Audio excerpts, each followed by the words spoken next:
Welcome back to a professional match of StarCraft 2. Today it's time for a best of 3 series of Terran versus Zerg, where we're starting off on beautiful, I have accidentally turned the F into a V there. Beautiful Verdant Temple. Spotting right here in the upper right, playing in blue. We're looking inside of the main base of ByuN. And down in the bottom left, playing in red, we're looking at none other than Solar. Oh no. Oh no, what are we doing? 6 something. Okay, we're having a little bit of a tea party over here at the very beginning of the game. I have no idea what they're talking about. Either way, this map is really quite nice. So this map is supposedly inspired by King Sejong Station, and I can kind of see it, especially with this forward base. So about a decade ago, we had a map called King Sejong Station in StarCraft 2, and everybody loved it. Truthfully, it never was any of my personal favorites because it was just kind of funky and a little bit weird. This map is a little bit more standardized, I think, than, well, at the very least compared to what we have available these days. Back then, the map was kind of crazy, but anyways. This forward expansion is similar to the forward expansion on King Sejong, where it's quite far away, but once you secure it, you do have a really, really nice high ground advantage. There is this backdoor expo as well that we haven't quite seen before, where you do have a relatively safe mineral line, but you have to go through the rocks first, and then also through these Zerg tentacle rocks, where either you wait until they bleed out at about minute 8, or you go ahead and kill them yourself. It kind of forces you, though, into a third hatchery over here on the left here for Solar, because I don't imagine he wants to go for the forward base all too early. It's just very exposed. So I'm assuming he will be pretty much always looking for this as his third base. And for ByuN, I guess he has a little bit more wiggle room, because he could certainly build up an early third command center if he wants to, but yeah, he probably could be, if he really wants to be a bit greedy, take the base over here right in the middle. Now, I would like to see a little bit of a longer game here on Verdant Temple, because the few matches I've seen on this map so far, they have been rather quick. They have been reasonably short. So, much like King Sejong, I think it'd be nice to see a bit of a drawn-out macro game, because that's really where that map came all on its own and where it really shined. Shone. That's where it shone. Shined. Shonert. That's where it shined. I would like to propose a new rule in the English language. If you want to make the past tense of any verb, just add -ed to it, okay? Shined. No more shenanigans. No more confusing language. I hurt. I hurted. I hurted it. I walk. I walked. I walked. Yeah, it's perfect. See? Just keep adding on ed, and everything will make a lot of sense. Nobody would ever be confused about anything ever again.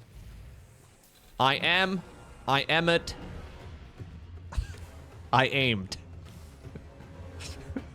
No, maybe not. Maybe not quite. Maybe it doesn't really make a lot of sense. The beautiful English language.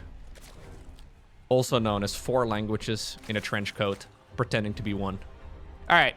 Metabolic boost right now done. We're going to add the drones back into the gas geyser.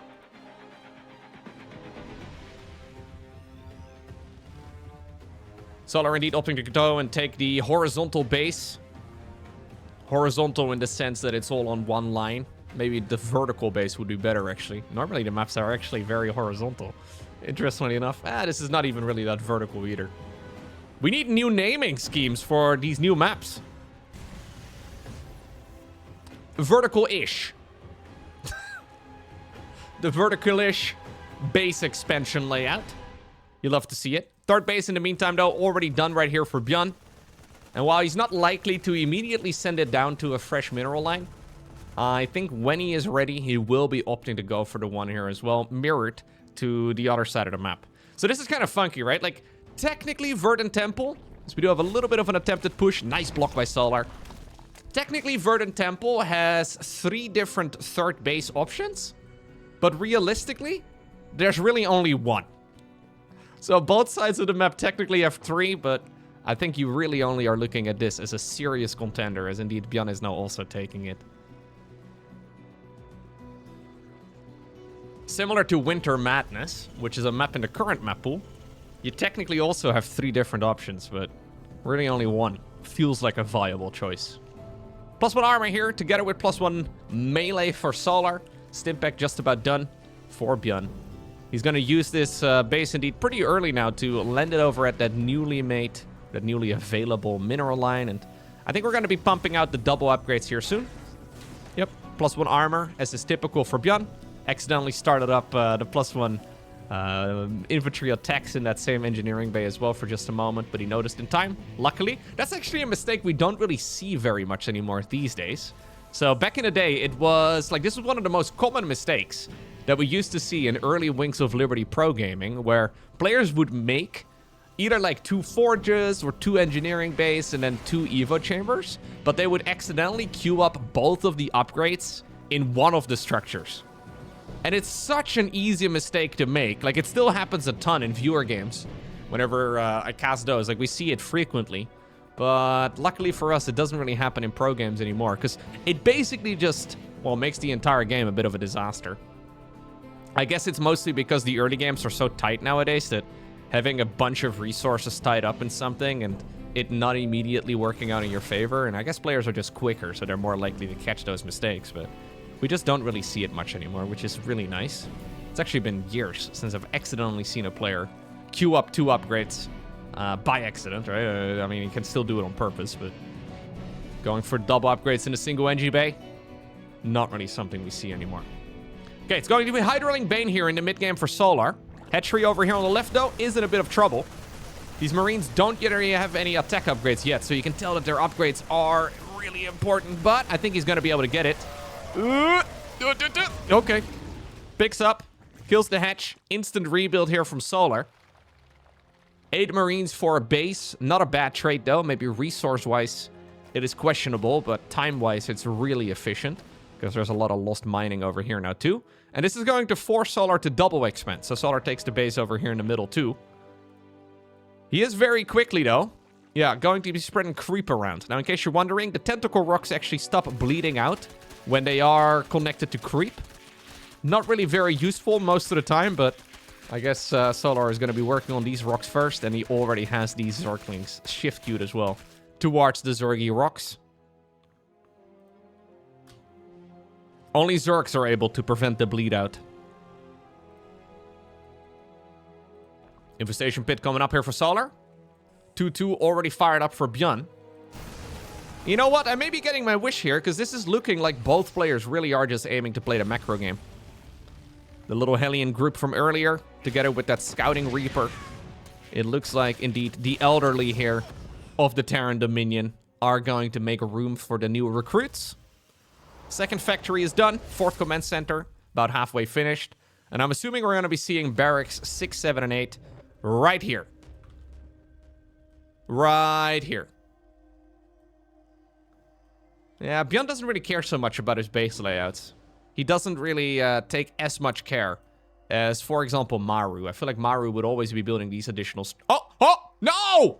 So close! Well, I guess this is actually better because now we can path at the bottom. Aesthetically speaking, though, it's not better. And I think we can all know that that is the... We can all agree that at the very least, like, aesthetics are the main goal to aim for when you're building your base in StarCraft 2. Lurker Den coming up right now for Solar. I would love to see a Nidus Worm again too, man. We haven't really been seeing a lot of Nidus play lately, but I feel like when you have a super clean game... I mean, I guess he lost the base over here on the left for a bit, but when you have a pretty clean game, and you have a lot of resources to play with, it's not a terrible choice, although at this point he's going to be prioritizing those Lurker upgrades. The Lurkers themselves, of course, that are very gas-heavy, and then also the 3-3 here. He did, by the way, go Lurker Den, despite going melee upgrades. Bit strange. Although I've always kind of found that, like, Lurkers are one of the very few units that don't really need a ton of those upgrades. Like, they basically deal an insane amount of damage, or they deal a ridiculous amount of damage, right? Like, those are the 2 options available for Lurkers. More damage is obviously always better, but Lurkers are never going to tickle.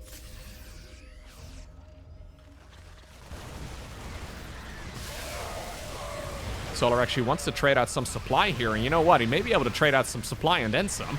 Yeah. Here's the Zerglings going in around the side as well, trying to get some nice wraparounds. Not bad at all. Command center, boom. Lovely attack there for Solar. So he actually wants to trade out units here to make some room for the lurkers. You don't really want to be sitting on a maxed out army. You also don't really want the Terran to be stepping onto your creep.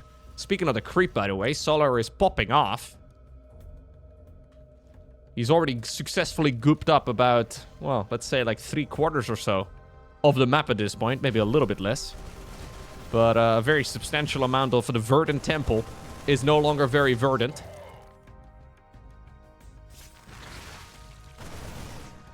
Yeah. You can't hit the rocks from the high ground. These rocks, by the way, do collapse a lot of space here. Yeah, the Zerg units can be crushed by it. They're on hold position, or if lurkers are burrowed underneath, for example. Strangely enough, we are not actually committing to lurkers just yet. Here we go again. Another wave of Hydraling Bane. I think Solar is seeing some potential, especially now with the Viper joining in as well. Planetary, boom, goodbye. Hydra's dash away. Reconsider for just a moment. Solar, by the way, is stacking a lot of creep tumors lately. I don't really know why he's doing this. That's like 20 creep tumors stacked on top of one another. Well, I guess not even a single creep tumor is going to happen now. Anyhow, that is the lurker transition finally coming in.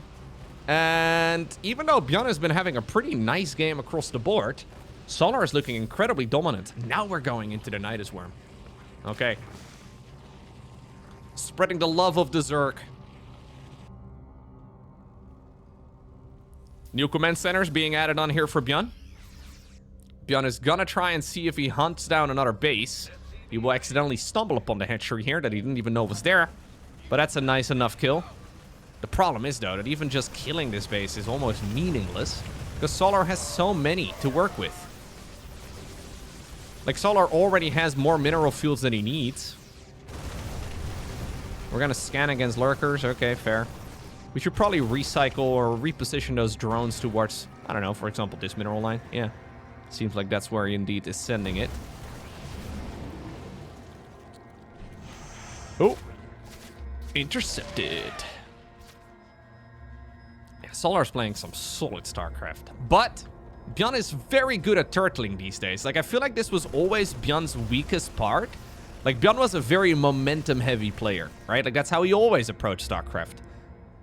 Whenever he was in trouble, what would ByuN do? He would load up the Metavex and send it. It wasn't always successful, but that was ByuN's saving grace. Like, that was like his Hail Mary play. If he was in trouble, nice snipe over here too. Rather than trying to turtle up and maybe play it slower, he would always just send it in Metavex and cross his fingers, hope for the best.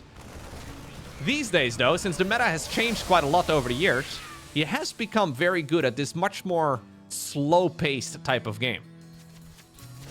Okay, that was a little awkward, but he is making a load of additional CCs now, and while the creep is looking tremendous, ByuN is still in a spot where this is actually playable for him, because even though the swarm is going to be arriving every time, this is always going to be at least a cost-effective trade for the Terran player. I mean, he loses so many SCVs, though. That's the problem, right?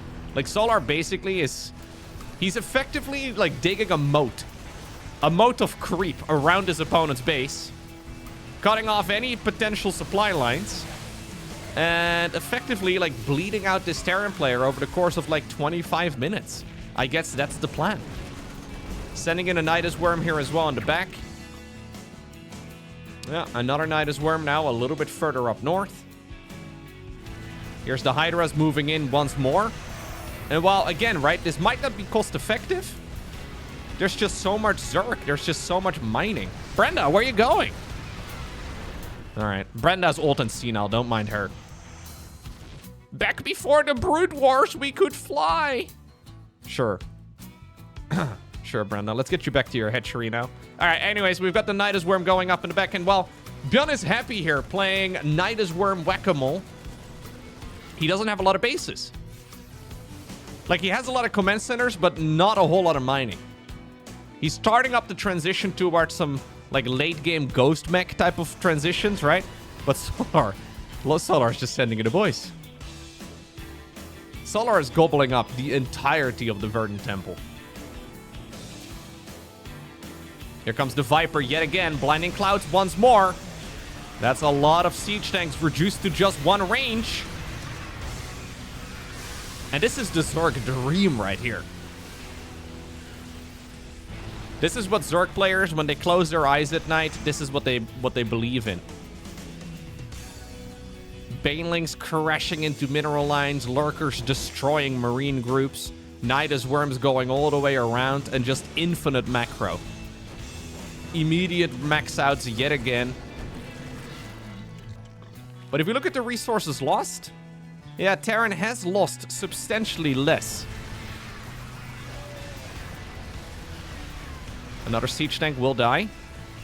This one will also fall. Zerglings decide to run back home. Now the lurkers have finally found a way in around the site. That'll be more tanks down the drain. They wanted to go back in, but it's a little risky. The rocks in the back of the Terran's natural are going to be next. I think you guys are also very likely to fall here. Not a whole lot you're going to be able to do about it. Okay. Now, how in the world is ByuN going to be able to recover here, right? Like, that's the question. How is he going to be able to potentially come back? He has already given up on his dreams of being able to potentially mine half the base. His main goal right now is to just not die. But Solar is making that ridiculously hard. Solar's got so much income that he can just send wave after wave after wave of units. And there's just not a whole lot that ByuN can do against it. He's got his next step in the master plan as well. We're going to go into the good old Brute Lords. Normally a questionable choice against Terran, but imagine like 5 or 6 of them. Just a small number. Going back and forth over here in this little bit of terrain. Ghosts are not going to be able to be within range. Siege tanks here dealing friendly fire as well. That is Zerglings effectively now trading out against siege tanks. Now, despite all the massive income, though, of Solar, he actually doesn't have much of a bank. EMP onto the Overseers, by the way. Yeah? And this could be the first time that ByuN can really strike back. Solar is, like, midway through a Sky Terran, or a Sky Zerg transition, rather, and he doesn't really have a ton of wiggle room. Just not a lot of money here for Solar. Like, that is honestly the main thing that could work out here for ByuN. The fact that Solar is maybe being a little overly aggressive. Again, he's inviting him right now. He's like, please keep fighting me. Definitely want to siege up your tanks, though, when you invite the Zerg into your bases. More and more tanks do end up falling.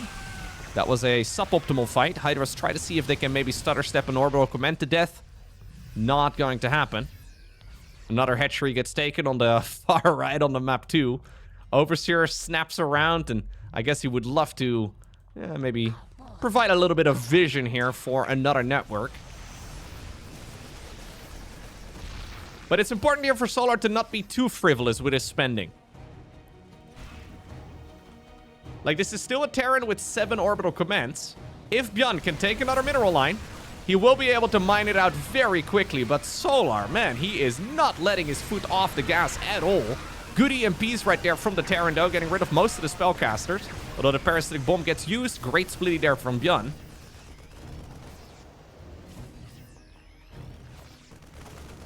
We really need to be scanning here, man. The creep is just out of hand. There's a bunch of changelings here as well in the mix that have been unnoticed.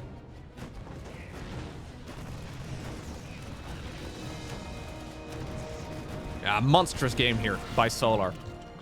Really no other way to put it. Nidus Worm even going down at a mineral line that no longer has any mining. And Solar's game plan is still the same. He knows that Terran is gonna fizzle out. He needs a new mineral line here, but ByuN is not getting it. Maybe these traits are horrible. But Solar can keep this up for a long while to come. But we have a look at the income, actually, over time. Yeah, so basically, for the entirety of this game, Solar has been ahead economically. So this is resources per minute, right? So he's getting, like, between 1,000 to 3,000 resources more per minute, which is ridiculous. And despite all of that, ByuN is holding on. So many dead siege tanks, though. SCVs are pulled away. There's nowhere for them to mine anymore. There's just 4 very skinny-looking mineral fields. He has to make a play for this base over here. This is ByuN's Hail Mary now. He needs to get this base up and running. No planetary fortress, though, is going to make it so much harder. He does have a lot of mules. Fungal growth there is good. Really nice fungal, actually, for Solar. Gets a chain fungal as well. Low HP Hydralisks. Siege tanks are going to try and help clean all of this up. This almost feels like a bit of bullying now. Like, this could be an anti-bullying campaign by ByuN. I don't think it is. We really need to send a mule down here as well to repair that orbital command. But you know what? ByuN takes the base. Can we please repair the command center? Okay, we are. Be a big shame now if we lose the game due to the fact that the command center bled out. Nidus Worm in the back. Even though we have not seen any lurkers for a bit, they're going to be available yet again. So annoying. You're not going to be able to clean that up with Marines alone. And maybe for the first time, when this updates? Nah, even with that many mules mining, Zerg's income is still just off the charts. Here's the next wave of the Zerg. Here's the SCV transfer. Wow, beautiful game here by Solar. GG. Alrighty, and that will take us to Fear and Faith. Game number 2 in this best of 3. This is the 4-player map. Without... Wait, no, it is the one with the tunnels. Wait a second, what is the one without the tunnels called? Ah. This is the map with all the tunnels. Very nice. I've actually only seen like maybe 2 games on this map so far. It seems like everybody's loving... I think it's called a Requiem. That's the 4-player map by Avex. Seems to be the front runner as far as 4-player maps go right now, but... This map has loads of tunnels all over it. And a windmill, look at that. Wow. The Dutchman in me is getting very excited. Do we call these windmills? I guess they're wind turbines, whatever. So in case you're unfamiliar with the tunnels, these are only accessible by workers. So only workers can go in them.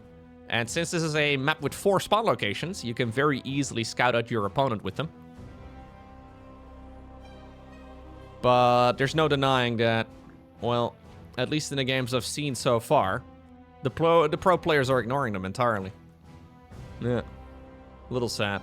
Oh, yeah, this is the map where the Colossi do not get tied up in all of the power lines.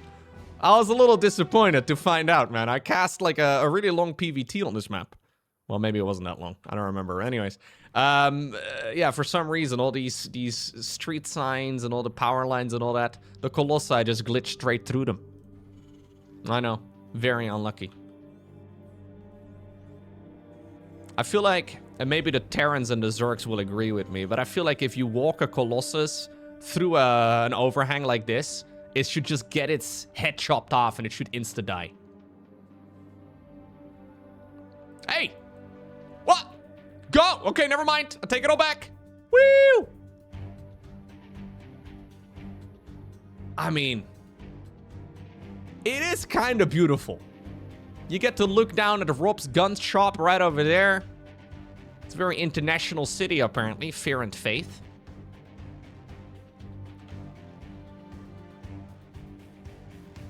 Ah, we're so blessed with how maps are designed these days in StarCraft. Like, the map-making community really is the unsung heroes, or they really are the unsung heroes of the StarCraft world.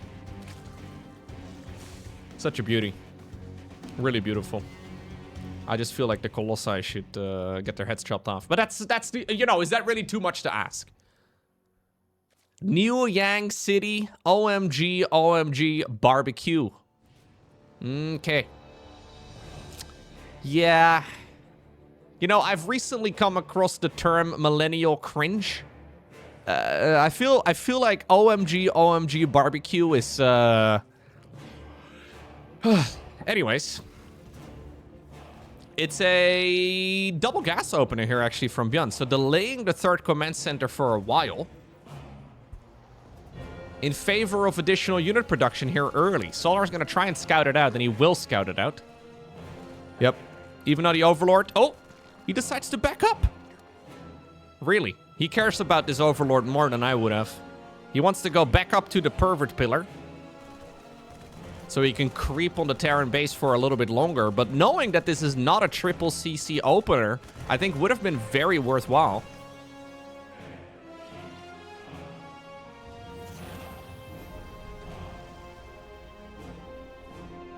Interestingly enough, though, we're going Viking first. So we're opening up with a really quick starport, only to then tell the opponent that we have opened up with a very quick starport by going Viking. Now, there is a chance that Solar didn't actually tap back. Oh. Wait a second. I guess... That's another way to check out exactly what Terran's doing. He just snuck a drone through the tunnel. It's like, excuse me, sorry. Yeah, you know what? Maybe keep the Overlord alive. Just check with the little worker scout. That's so funny. This is, by the way, ByuN losing it. You do find out a little later, though. Sometimes time can be of the essence, but that is funny. All right. Lair is starting up right now together with a Roach Warren. Viking has got one confirmed kill. Yeah, I guess you want to block this off. So he's been building a wall on the low ground, naturally, right? Makes a lot of sense. But maybe one of those depots. I mean, is this wallable with one depot? I'm not sure. Maybe this is kind of at a weird corner where maybe with one depot, you're not going to be able to cut it. It might require multiples. Maybe we need like a toll booth over there, you know? Like you're allowed to go in, but only if you pay 20 minerals. So again, only workers can actually tunnel through. It kind of looks like Hellions would be able to drive through it, and Zerglings could do a run by. I mean, that would be an entirely different mechanic. But, imagine being able to flood the opponent's main base with links. That'd be nuts. Nah, not a good idea. But I think for a worker-only path, it's really quite nice. I do think we're going to see ByuN wall this off, but he's just prioritizing walling his bases first. Okay. I mean, this map is large, though. There's just so much space to cover.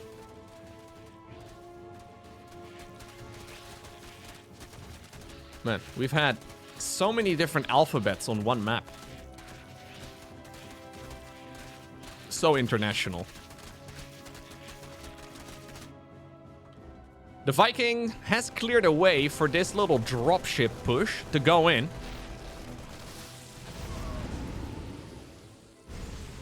Hellions, in the meantime, they wish they had a better anti-building attack. They caught that hatchery off guard, but the hatchery didn't really care.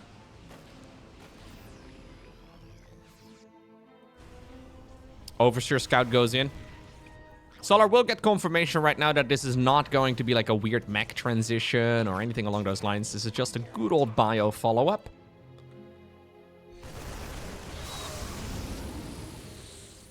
I don't really know if I like roaches too much on a map this large. Like, I feel like large maps really are better for more mobile armies. Like, this is the type of map where I feel like the unit composition of ByuN is nicer. Like, roaches are very much so a I don't want to die to stupid stuff kind of build. But you kind of need mobility, right? Like, isn't this a perfect map for something like Mutiling Bane? Because Mutiling Bane is kind of questionable most of the time. Like, I don't think it's a great unit comp, but if there ever is a time for Mutiling Bane, I feel like these really big 4-player maps that we've been having a look at lately are perfect examples of it. Like, you just have more mobility, right? So fast-moving units should benefit from it more.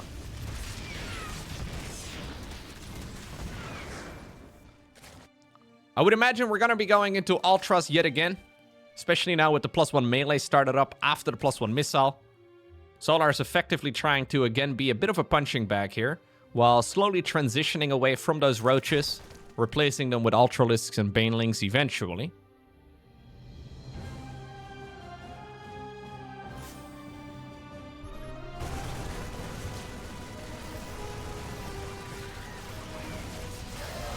Yeah. The positioning, though, by Solar is good.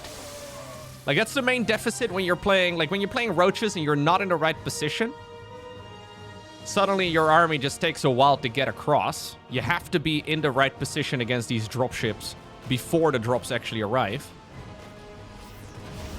ByuN picks up, gets on out of there again. Queen's waiting, though, on the other side. And he's going to have to boost away. In the meantime, though, this is a real push here from ByuN. It's a bit of a weird timing. Oh, he's not sieged up yet, but I think it might be okay. It's just 2 balls. Yep. 2 balls is not enough. Baneling speed, likewise, not yet done here.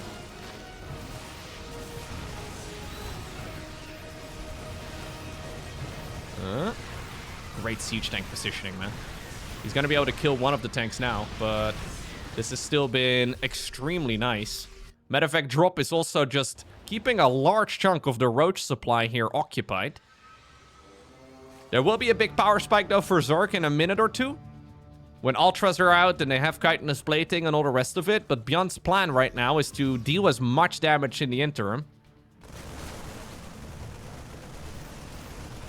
This medevac ship over here is really just, or this medevac drop rather, is really just a distraction. I do love the Vipers here. Vipers are real nice. Blinding Clouds right now on the siege tanks, though, definitely will have priority. Base in the bottom left yet again in trouble. And I think this over here is going to secure the cleanup. Yep, Blinding Cloud there really serves really well. And that's going to allow Ultras to come out.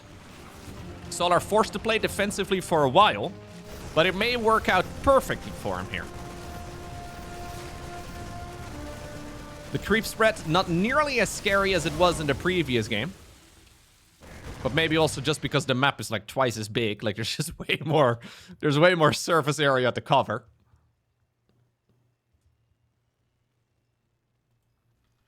He's begun a Widowmine transition here. 4th command center. Do you even bother with a planetary? Yeah, apparently we do go planetary. Feels like it would be okay with an orbital command, though. Man, the medevacs in the bottom left, they've been yo-yoing back and forth for such a long time. Good splitty there again on the medevac, affected by the parasitic bomb, but... Oh, what about the Ultras? Widowmine's trying their absolute best to get rid of the... Okay, the Banelings, and they will get rid of most of them, but the Ultras are just plowing through everything. When the Ultras actually fight, they deal so much damage. These are +2 armored Ultras, but then also with chitinous plating researched. And you can tell that the Marines Marauder, they are just struggling against it. And this is that power spike that Zerg players are always looking for. If they can actually get the job done, if they can actually hit this push right smack dead at the perfect time, this is what Ultras can actually be like. Solar needed Blinding Clouds to break out of his own bases here on the right side, but after he did, suddenly those Ultras just, well, tear a path across the map. You need either like Liberators or Ghosts against this sort of thing. The medevac's also distracted there because of the parasitic bombs, unable to really heal up the Terran army while it was trying to stutter step. Really is problematic. Solar spending what little money he's got right now on a bunch of additional Banelings, but he's nearly remaxed yet again. ByuN is going to see now that there is indeed a very large push headed towards his side of the map once more. Fungal growth also available right now. Fungal! Oh, beautiful fungal! Right in the bullseye right there. Yeah, that's what you want to see. Yeah, and Solar is looking like a bit of a monster. Look, this game was tough. This game was not nearly as smooth from him compared to the previous one, but the crisis management was on point, and ultimately he gets the job done. GG.